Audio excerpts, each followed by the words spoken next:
దాంతోపాటు జమిలీ ఎన్నికల వల్ల ఖర్చు తగ్గుతుంది.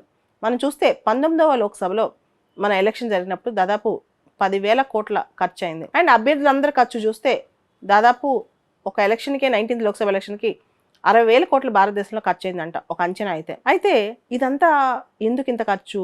ఒకటేసారి ఎన్నికలు చేస్తే ప్రజాధనం ఖర్చు తగ్గుద్ది కదా, పబ్లిక్ ఎక్స్చెక్కర్ మీద బర్డన్ తగ్గుద్ది కదా. ఎలక్షన్ కమిషన్ రిసోర్సెస్ కూడా పర్మనెంట్ రిసోర్సెస్ ఎలక్షన్ కమిషన్కి పర్మనెంట్ స్టాఫ్ ఉండరు. గవర్నమెంట్ సర్వెంట్స్ని టెంపరీగా for the time being they will conduct elections అనమాట. ఎలక్షన్ కమిషన్ స్టాఫ్గా వాళ్ళు పనిచేస్తారు.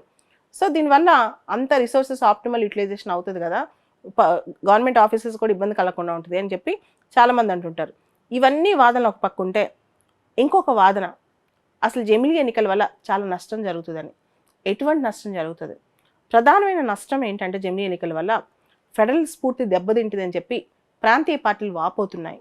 ముఖ్యంగా గమనిస్తే ఓటరు జనరల్గా భారతదేశంలో ఓటరు ఒకసారి పోలింగ్ బూత్లోకి వెళ్ళిన తర్వాత లోక్సభ ఎలక్షన్స్ స్టేట్ ఎలక్షన్స్ జరుగుతున్నప్పుడు ఒకటే సింబల్ కోటేసి వస్తారు. నేషనల్ పార్టీస్ వాళ్ళకున్న పెద్ద హ్యాండ్, వాళ్ళకున్న వైడ్ స్కోప్, వాళ్ళకున్న ఎక్కువ ఫండింగ్ కెపాసిటీ, ఇవన్నిటి వల్ల నేషనల్ పార్టీస్ జాతీయ పార్టీలకి ఎక్కువ మొగ్గు చూపే అవకాశం ఉంది సదరు ఓటర్ భారతదేశంలో అని అంటుంటారనమాట. ఉదాహరణకి 1999 ఎలక్షన్స్లో ఎక్కడైతే లోక్సభతో పాటు స్టేట్ అసెంబ్లీస్ ఎలక్షన్ జరిగాయో ఎవరైతే పోలింగ్ బూత్లోకి వెళ్ళారో 68% మంది నేషనల్ పార్టీకే ఓటేశారంట.